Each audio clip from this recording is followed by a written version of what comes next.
Hello, everyone. Welcome to this episode of Unity Through Diversity. This is our how to say that classic series that ever since I started this podcast, we've been interviewing or bring guests all over the world to share their personal story and meant to, with our personal story, to encourage and to inspire, whoever is watching. If those stories relate to you, take it. If it's not, we can move on to next guest because we all very different. So that's why we call Unity Through Diversity. So today on a special, right after Mother's Day weekend, right, we have Liliana here. We're gonna talk about things related to women, feminine energy, creation, motherhood, and certain things related to the topic, right? Hello, Lilian. Thank you for coming to this, coming to me again, not this specific show, but thank you. Thank you so much for inviting me. I'm very excited to be here, sharing a few thoughts together that can help women somewhere along the way. So thank you so much, Gina. Yeah, of course, of course. Okay, so we had a little, chat before we drop in, right? Because we love to catch up. So, how's your Mother's Day? Let's start it with Mother's Day. Let's start it with. Do you know where this Mother's Day come from at the first place? I have no Not idea. really. Not Because really. now, because for whatever reason, it become because I'm from not from this culture, right? Both neither of us actually from United States, but we living here. But this become a Mother's Day, Father's Day, all kinds of festival. But let's dissect this like Mother's Day a little bit. How do you see nowadays people celebrating like Mother's Day? Are we You on the know, right track? well, well, you know what? In Mexico, where I'm originally from, we celebrate in May 10th, and it doesn't matter if it's a Wednesday, a Thursday, or anything. So Okay, the whole country stops for Mother's Day, and not schools, and it's a big thing, right? Or at least when I was growing up, that was the case. And really? and then 25 years ago, I moved to Canada, and the date is not fixed. It's just the third Sunday or the second Sunday of May. I think a second Sunday Yeah, probably. the second Sunday. And so it moves a bit. So it gives space to recognize the mom, but in a very convenient Sunday. So I found that very interesting. Yeah. Okay. No, okay. Since you shared your country, okay, for us, we literally, there's no Mother's Day and Father's Day in our culture. Oh, However, I feel like when it was around like my high school, right? That was the era that a lot of Western festival things came into our culture, such as, Thanksgiving, Christmas. We don't have those things. But now when the young generation in China, probably celebrate Western festival or those holidays more than our traditional, which is, we wow. are a little like, but I love the concept, help you to reflect your journey a little bit, depends on where you at, right? And I think that's something, a starting point here to reflect those motherhood and mother energy, right? The womanhood. I don't even know there's a word called womanhood, but I'm making things up right now. So Probably. what is your experience, like before you being a mother, how you see this, mother energy? Is there anything changed from when you were before your mother? This is such a big question. So I don't know even. Yeah. Let's start from anywhere. Okay, let's start somewhere. So Yeah. the thing for me, motherhood is creation. Being a mother is creative, right? Just like Yeah. Mother Earth. It's give birth to something. So you can be a woman and without children, and you still a creator. You create your business. You create your a legacy. Your self-expression, your essence, just by living in your essence, you're creating all the time. So you're a mother, so maybe not in the sense of having kids, but you are like mamacita. That's a good one. A Hmm. woman within womanhood, like you're saying, right? So we are all women are mothers in a way. So we don't have to just celebrate the mother with kids. It's celebration of women, I believe. Yeah, I think you brought up a very important point because I feel like, a lot of time you see the Facebook post, right? Usually it's the mother with the kids, mother Mhm. with the kids, or mother with their mother or grandmother. And I feel like sometimes people, how to say that? feel a little bit sad that either what if they went through miscarriage, right? Talk about, or Yeah. they lost their babies or lost their mother. So Mhm. I feel like, so thank you for bringing that up because, this reality, this society almost is a perfect picture is mother with your child, with your grandmother, your mom, like everybody's all in together. And but for people who missing, let's say not missing, that part of a memory, right, become the story now. So it's hard for them to actually to see themselves as a whole. You That's know? very important what you're saying. So my background, I'm a thanatologist, which is thanos Help means us, yes. Help us to explain that yes. big word. I learned from you that word. I Okay. know nobody knows it. In Mexico, everybody knows what's a thanatologist, but not in here. So No. Thanos is death Hmm. and a study of death. So it's death, loss, and bereavement. And one very important thing that I learned there when I was studying is that any loss, any expectation or dream that you had that hasn't been met, it's a loss. Mm. So if you were growing up thinking, when I'm a mom, I'm going to be happy and I'm going to be whole and complete and whatever, and then for whatever reason didn't happen, that's a Hmm. huge loss, right? That you have to recognize that that is a dream that I wasn't able to achieve. But that doesn't make you less of a woman or less of a person or less of anything. It's just that change of perspective that is saying, I had a loss, I have to grieve it, I'm gonna heal it, and then I come back to my true self, which is I'm spiritual, I'm into soul living in a physical body. So when you start living through the higher self of the soul, you don't have to be anything to be complete. You already are complete, right? Hmm. You have to learn to identify those losses, definitely. Do you feel like these days, Mm. if a woman have a different perspective of motherhood of her expectation or her story, do you think it's strongly related to her relationship with her own mother? Oh, let me tell you. A lot of things come from a relationship with your mother. It's just incredible. I mean, in the work I do with my clients, we Yeah. go and see a map of all the losses in your life.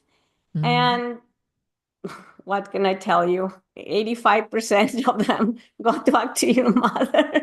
So, so yeah, that's a very important relationship to heal. That's for sure. Then next big question is, okay, if we get the data, right? Well, when I ask you that question, I already know the answer is yes. I just didn't know because I don't specifically do, the grief work or working with women for the loss, type thing. So even for with my work, they always go back to them, mom and dad. Some are father side, it take a little bit more. Some are mother side, it depends on. Okay, usually, a lot of time guys will have more percentage with the mother for whatever reason. Girl has a lot of father issue, Yeah, but yeah, of yes, course yes. there's a mixture of that. So next question is like how to heal those relationships, because the thing is, if we carry a lot of anger, resentment, whatever kind of emotions towards your own mother, you probably also will see yourself. If you have kids, great, you probably already feel that. If you didn't have kids, you probably still one direction. We can be blame. We can be, towards have this anger, resentment towards your mom or grandmother, whoever. But if you have kids, oh, you will face both sides because you just realize both sides doesn't work. Mhm. Then we will talk about what's really within, right? But through your work or through your own journey, how Yeah. did you, because now you're a guiding woman, I assume that you will have to face some of, or if not some, great experience with your own mother's relationship for you to have this experience to work on yourself and relate to other women, right? Do you want to Mhm. share a little bit of what are some big discovery that you found out this actually, oh, this is related to my relationship with mother? It's not we are not here talking about what our mother did to us because it's a story, No. Mhm. right? Oh, Yes. everybody has a story. Yes. Okay, well, the thing is that I was seeing in my own story, I was seeing how I was repeating some patterns with my mom and my grandmother out of loyalty. It's Mm, called like negative loyalty following. When you cannot heal them or help them, you join them. And I was going towards what they were doing. I'll tell you in a minute what it was. But then when I saw that maybe my son was going to start going to that loyalty, negative loyalty pattern, I'm like, this ends here with me. I mm, mean, it doesn't matter how much I suffer or whatever, but if I don't heal myself here, it's going to go down the generations, yep. and I cannot allow that, right? Yeah. So for me, the big thing with me was depression in my family. When when my grandpa died, my grandmother lost her essence with that, and she went into a suicidal manic depression. And because she Hmm. couldn't function, she went to live with us. And that was very difficult in my family because like my conversations with my mom, she's like, it was so difficult taking care of your grandmother. I lost my freedom because I had to watch her 24/7. I practically lost my husband because he decided to go out to work out of town just to escape the drama. And she lost her health because she ended up having autoimmune disease and bipolar depression. Mm, So for me, that really unstable my I was 12, 11 when that happened. So all of my young age years, I my there was drama, there was instability in my family, and that affected me because then I had to become my stability. And that where it comes the control, the perfection, the hmm. people pleasing to see to hold it together, right? And that developed into a pattern that then when I moved to Canada, um, I follow that pattern of everything has to be perfect and I have to be accepted and I have to fit in that new society. Mm, And I couldn't express my emotions because I felt like when I was young, I couldn't express my emotions because nobody was listening to them. Everybody was or sick or gone. So that was another pattern that I followed. So I arrived to Canada and I followed that not expressing and not being me. I lost my essence. So I hmm. started like putting masks to be liked and accepted with my political family, with my the mothers of Canada and every person in Canada. So I started like wearing less color, less makeup, less expression. I lost my sense of humor, my opinions. I diminished my light like so much that I ended up in depression. But I remember going to one doctor and he hinted, maybe you have depression. And I'm like, got out of that office saying, what an idiot. He doesn't know what he's talking about. How dare he? I Mm, couldn't accept the word depression because I just couldn't. And so I hmm. didn't do anything about it until it was too bad. I had physical symptoms that is like, okay, if I don't do something about it, I'm gonna die or do something stupid. So so I started going to sessions and courses and certifications and whatever just to heal myself. Hmm. And that's how I ended to the thanatology certificate Wow. that made me see. You know what the important thing, well, one of the most important things I heard there, every change in behavior or routine produces a loss. Can you Hmm. imagine how many changes you have in your life? I mean, that you haven't grieved and you haven't, because every loss produces a conflicted relationship.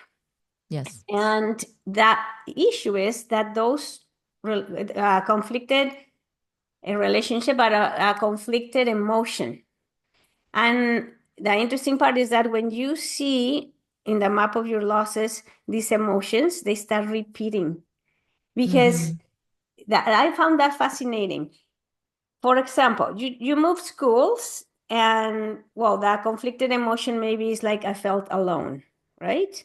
And then in a completely separate scenario, you did something wrong, your mom hits you. And a conflicted emotion also could be, I feel alone, right? Mhm. So imagine, so can you see how completely different events Yeah. produce the same conflicted emotion? I feel alone. And so Hmm. when you start seeing all these type of losses in your life, and then you start seeing that, for example, the I'm alone, I'm alone, I'm alone, it's all over the place, Hmm. then you're like, okay, now I get it. That's what I have to tackle, right? And that's Yeah. exactly what I help my clients with. Identify the one single emotion that is everywhere, because once you know it, you can run with it and go to whatever therapist you want, and or alternative sessions or whatever you say, or ChatGPT. Go and tell ChatGPT, how do I tackle this feeling, right? But I haven't tried that yet. I probably, I but mean, this we're is still using. But this is the thing, yeah, everybody's doing it. But this is the thing. You can have the greatest prompt to ChatGPT, like, oh, how can I do this and that? And there's going to come with brilliant suggestions. But you Yeah. cannot, but you have to feed the computer what you have in here. But Yes, what your you brain. don't know, what you have down here, you cannot feed it to the computer. So what you don't know, you don't know. Yeah, that's like Google. You need to have a question. If you don't know, if you It's, do not identify you certain thing, you cannot pull, I was like, you cannot pull the root cause out there if you don't grab few leaves on the top, which is symptoms, right? So it's I mean, I totally, see what you're saying, this pattern. And I think it's joining a work that you actually started doing your own work, right? That's why the question from is like, what do you start? I had no idea that was the whole story. We have a different, but we have a little bit similar. I also had depression. The difference is I didn't go get diagnosed. I uh, was actually that time one of my mom friend, she's went through depression, and we were talking, and I just realized that what she has is also what I was having, and she chose the Western route of taking the medication, which is another different story of what brought her up in her life. For me, I didn't take any medication because that's not the, I don't, the culturally, thanks to my father, I was seeking different routes of to work with depression. So I didn't take any medication, which is really, that's why I am probably one of the, person advocated for alternative healing is because, like you said, you don't know what you don't know. I had no idea I had a different choice, but now I chose that one. I want to let people know that, hey, there's different choices all there, and my job, my responsibility is to share the experience and also bring the guests on to share their experience. So they know, okay, there are certain things we never heard of it, right? So if they never heard of it, how can they ask for help, right?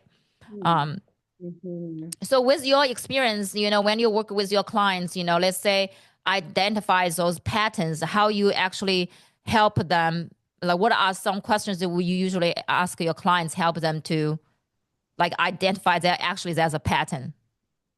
Well, it's a whole process. We first, I tell them what are all the type of losses there are that half Okay. of them you don't even know, right? As a general public, I didn't know them. And then Mm-hmm. I ask them to do a life map of their losses with Mm. everything that they can think of. It's out there in a paper. And then I asked to do the what emotions were popped up. And then Yeah. together we dig in, because even if they see the pattern of emotion, sometimes there's another emotion underneath that they just don't see, or they don't think about it. So that's where I go deep with them into, okay, and have you thought of this and this and this and that? And once we have the maps of the losses with the emotions, we can start seeing who installed that Mm. emotion, right? And that's the Yeah. key. And So also when you say that, who installed it, I in my mind it pop in is who's in your classroom, who's the teacher. yeah, yeah. Well, we have a lot of teachers because I believe we have soul contracts with people that teaches lessons, and the point is to take those lessons, and it's like, nope, I learned that. I don't need to learn it anymore, right? And Yeah. so yeah, and then I go in a process with the people to complete the emotional relationship with that person that installed that feeling in them. Once you know how to complete those relationships, you can do the same exercises that I taught you with anybody that you have in your life. I did it with my mom, my dad, my sisters, my husband, my in-laws, my son, with everybody. Because Mm. you want to start from scratch. You don't want to be carrying, go to the world carrying all these things that were unsaid. And I thought this was this and it was not. And that gave me a void. And that, why carrying all that? Why? Right? It's just Yeah. holding it back. It's like shackles that are holding it back into living into our full potential. And Mhm. have you thought of what a huge loss is going through your life, not living at your full potential? I mean, like, what a shame.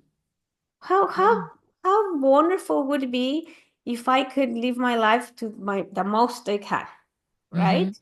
Yeah. And and you don't have to be free and yourself in the world with no responsibilities. No, on the contrary, you can be within being a mom and a wife and a businessman or whatever your role in life is right now, a daughter or a whatever, but enriched in living to your in your essence, being authentic and doing as much as you can. And then when you open yourself to living as much as I can, it's amazing how something else pops up, right? Yeah. It's like something that you didn't even think possible. Then you run into a person, a coach, a therapist that tells you, have you think of doing this extra more? And you're like, oh my goodness, I can totally do it because you're already here. It's just a little step. And then when you go here, you'll find somebody else that throws you something else at you. Like, have you thought of that? And so life starts being fun. So the next question is, I think not every woman, everybody, when they come to this world, I think that's, certain theme in their life is because they want to be happy, right? They want to be happy, they want to be free, they want to be loved. Hmm. So we all know that's what we want, right? Now, and also we all know that's their story, right? Those stories, those patterns. Now, in your experience working with clients and was working with yourself, certain decision took me 4 years to make that decision. I know that's not serving me, but I just couldn't, you know. So in your experience, what are those things in the midst of for women or men to actually work figure out the root cause, right? To actually work on that. What prevent them? Because they all want happiness, love, things they want it. But it's sometimes people just they be there for a decade or 2 decades. They still carry a lot of things towards, let's say, mother, father, whoever. Like you're talking about, you have to go through all the relationship with everybody. You realize that's a lot of patterns. Some pattern is much easier. Some pattern are more or less a little bit easier. But what prevent people to get to they want, which is love, happiness, right? Like what prevent to make that decision to say, hey, I'm gonna work on this. Well, because doing the work is not easy. So that's the easy Yeah. way out, right? And no judgment for years.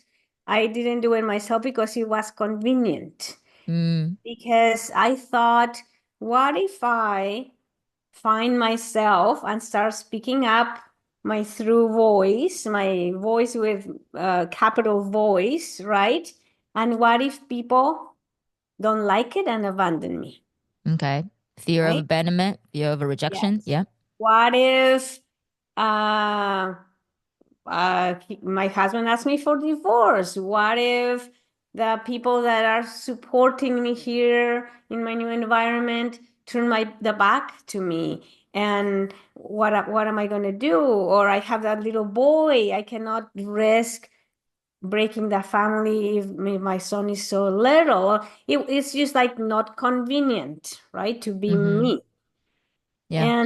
And that's why I say not judgment. I mean, maybe there's valid reasons, but the problem is that when you compromise your essence, your true being, for something else that is convenient, it turns out not being convenient for you. Mm-hmm.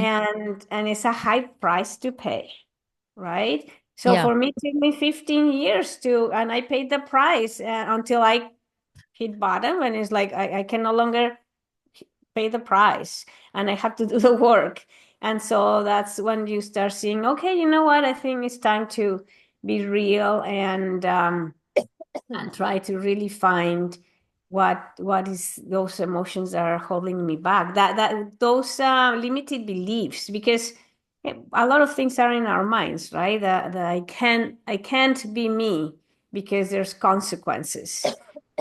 But it gets to a point of what's the consequence, and it's me being not mentally healthy or physical or whatever it Yeah. is.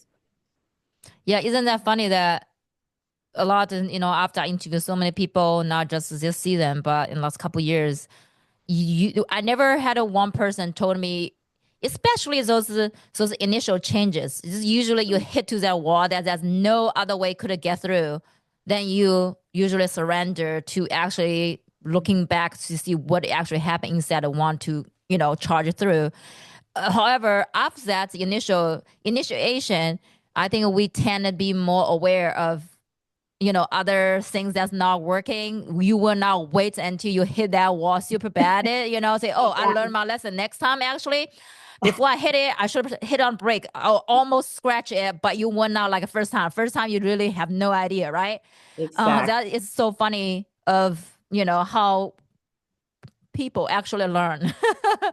Yeah, Eh, it gives you a bit of awareness because the thing is like, let's say you have all these years not knowing what's the one feeling that is holding you back, right? Now we know it. Okay, so now you don't have an excuse. So the thing is that next time when something happens that your body tells you, like for me, it was anxiety, right? So right now, let's say something happens and I start feeling a bit anxious. I'm like, okay, wait, what's happening? yes. Am I people pleasing? Am I not expressing my emotion or expressing my opinion? Do I feel blah, blah, blah with my pattern that is now known to me? And so I did literally stop and take a deep breath. And it's like, what of these four things is? And something pops up. I know what's happening. And so it's like, oh, I want to be liked. And that's what I'm saying that. Mm. And I'm compromising myself. And then, because now I'm conscious, I can make that decision consciously. Okay, do I continue trying to be nice to be for the sake of this interaction? And like, okay, well, doesn't matter. I can please the person just for making it feel better. But it's conscious, is I'm giving my energy to that person. That person is not stealing it to me, right? You know what I Yeah. mean? Yeah.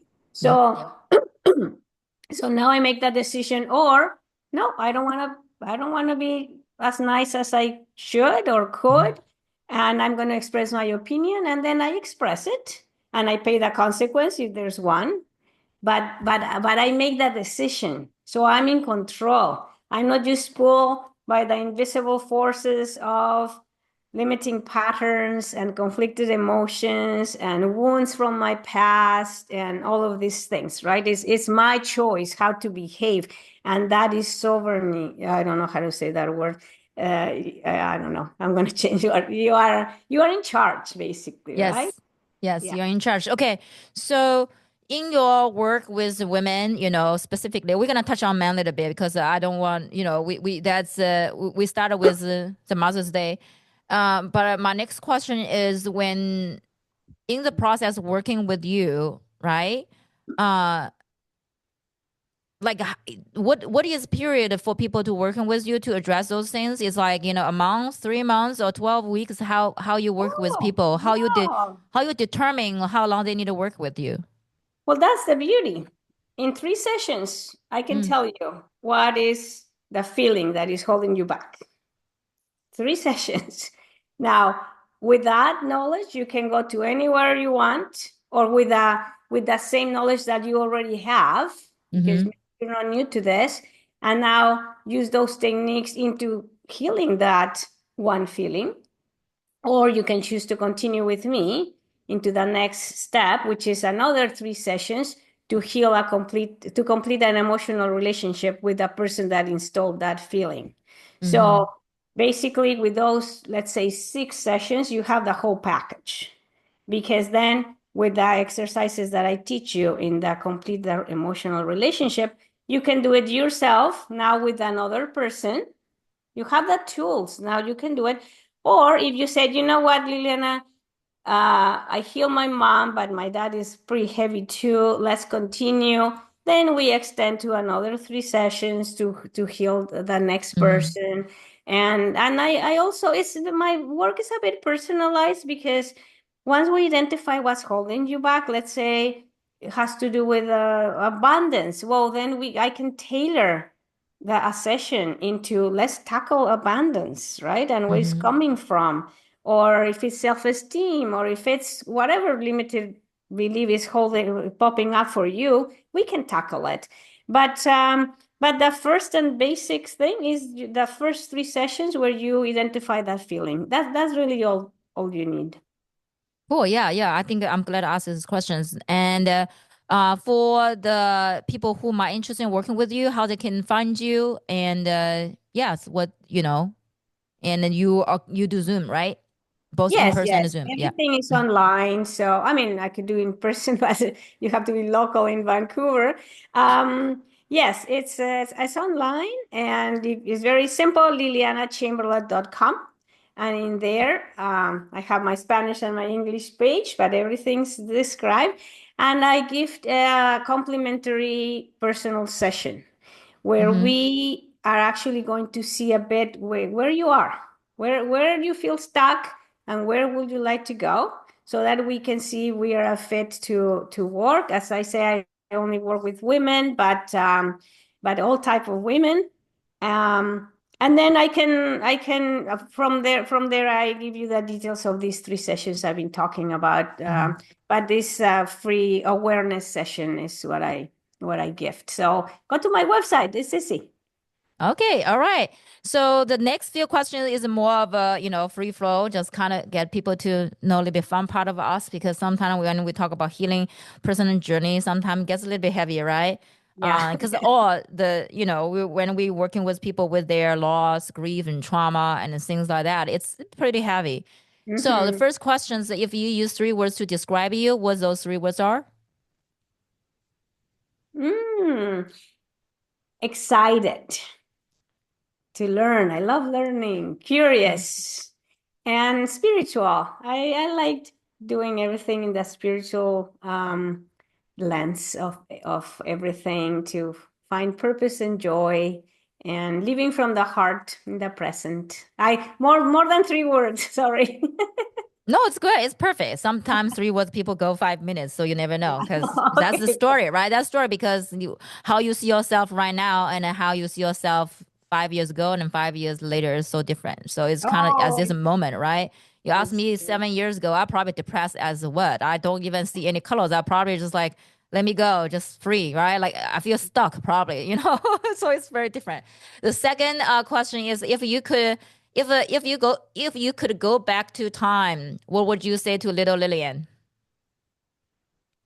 Oh, you're enough and you can do Mm. it and you deserve and just live and be joyful and be happy, be you. Isn't that easy now? I We know, say, I know hey, it just took me don't not take six things so points. serious. You'll be fine, right? And then the person of us is like, oh my goodness, I'm such a miserable, stage. It's so funny. That's why I ask those questions because, now you see see the different perspective, different version of us, right?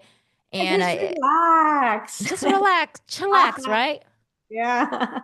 Okay, so the last question is what is your definition of living a fulfilled life?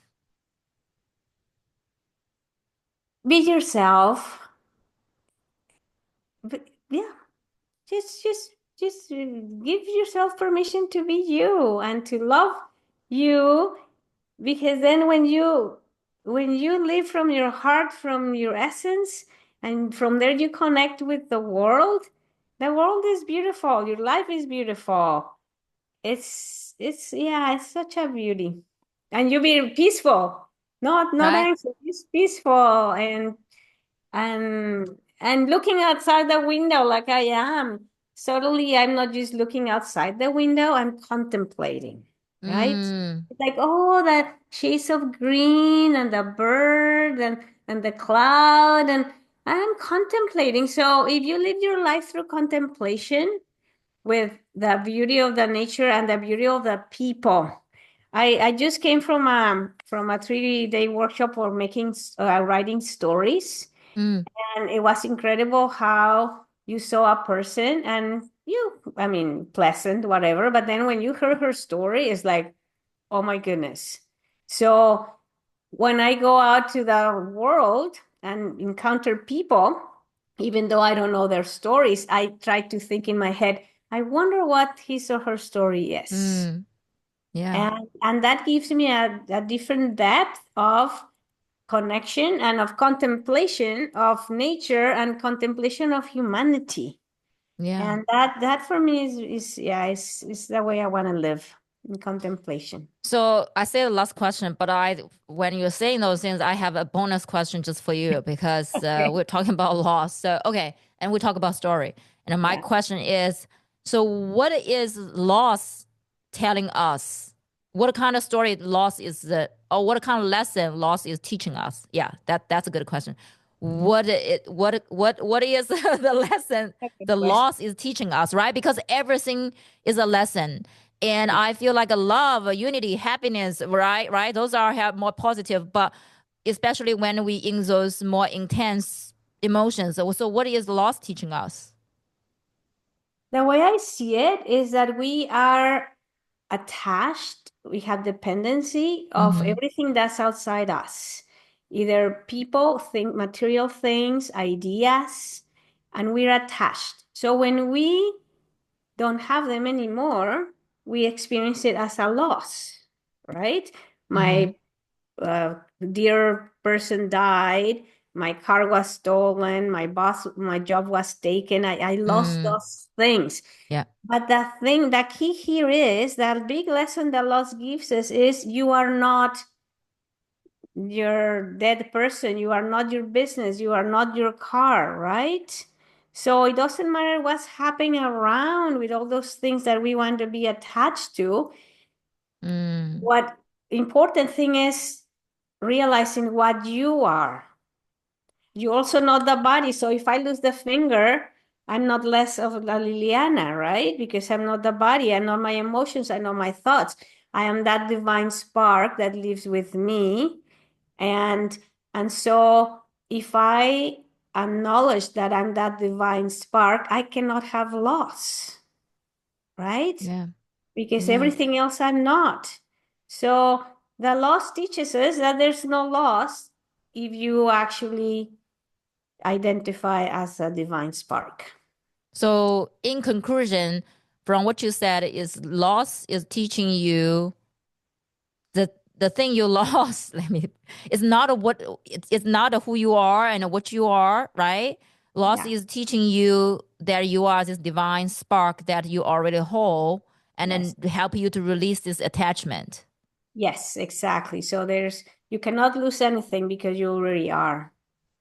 So how easy is that? If everybody can embody that, we probably are not talking about this have this conversation here.